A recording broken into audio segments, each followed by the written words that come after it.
Hello guys, so continuing with our embryology topics, I'll be focusing on the last topic from this book, that is the integumentary system, that is your development of skin, nails, hair, etc., including the mammary glands. So let's go on it.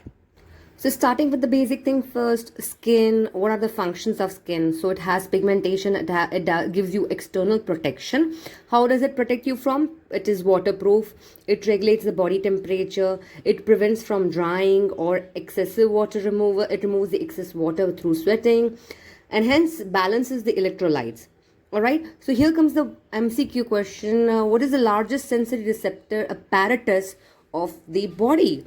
Then skin is your largest sensory receptor apparatus of the body. Then you further know that the skin has an outer layer and an inner layer. The outer layer is also known as the dermis, which is avascular and is entirely keratinized, stratified, squamous epithelium. And it has 5 layers in it. From inside out, we'll start. Base pe jo aayega, that will become your stratum basale, basal layer. Then we have spinosum. Then we have granulosum, lucidum, and the uppermost or the outermost is stratum corneum. Similarly, what about dermis? So dermis is the inner layer, which is highly vascular because epidermis was avascular, and it has rich network of nerves. Obviously, that's why it has sensory receptor and organs. And in your dermis, we have the erector pallidum muscle. All right. Now further, dermis is further subdivided into 2 parts, the outer papillary layer and the inner reticular layer. So this was a basic idea of our skin and dermis and epidermis. Let's take this to one step higher. So that was the basic general knowledge about skin. What about embryologically? So let's have a look embryologically. Skin again, outer was epidermis, inner was dermis. So let's focus on epidermis. So it is derived from surface ectoderm. When it was first it was a single layered. For around 6 weeks intrauterine life, it will differentiate into the 2 layers, the outer flattened and inner cubical. The outer flattened layer is also known as epitracheum or periderm, and the inner cubical layer was known as the germinative stratum.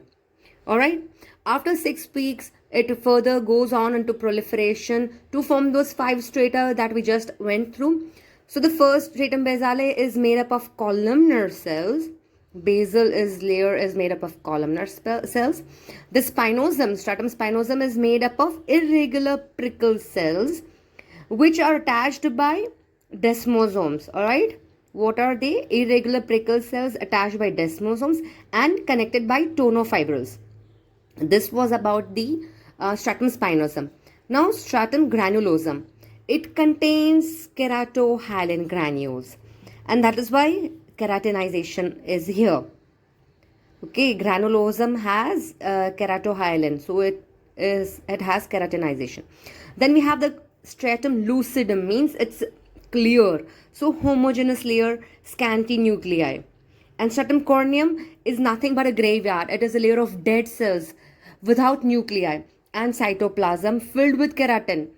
Whereas this stratum corneum is nothing but a layer of dead cells without any nuclei filled with keratin. So around 3rd month or the 12th week intrauterine life, this differentiation completes of the 5 stratum. And then what was the epitracheum? Epitracheum was the outer flattened layer of the epidermis. It is cast off exfoliated cells mixed with secretions of sebaceous glands and forms a pasty substance known as the vernix caseosa. What happens? After 3 months or 12 weeks of intrauterine life, the epitracheum is cast off and exfoliates and mixes with the secretion of the sebaceous glands to form this substance known as vernix caseosa, and it covers the entire fetus and it prevents from maceration with the amniotic fluid. So what happens? It covers the entire fetus intrauterine life, during the entire intrauterine life, and functions as a protective layer. So this was about the epidermis. What happens to the dermis? So as you know, dermis is derived from mesoderm, and we remember we had those three subdivisions of mesoderm. One lateral plate, the intermedial plate, and the somatic. Fine, so let's focus here. Dermis is derived from mesoderm, and the somatopleuric layer of lateral plate of mesoderm, and certain parts derived from the dermal plate of paraaxial mesoderm. Alright? Dermis किसमें से derive होगी? From these two things. One is the dermal plate, paraaxial mesoderm, and the other is somatopleuric layer of lateral plate of mesoderm. So we are about to end our topic. There can be an MCQ asked, what are the first hair formed during fetal life known as? They are known as lanugo hairs, which are cast off at birth and replaced by vellus hair. Okay, the scalp and eyebrow hair are replaced by terminal hairs. Baki sab is stays as it is. Vellus hair stay. Just eyebrow and scalp ke hairs they keep on replacing.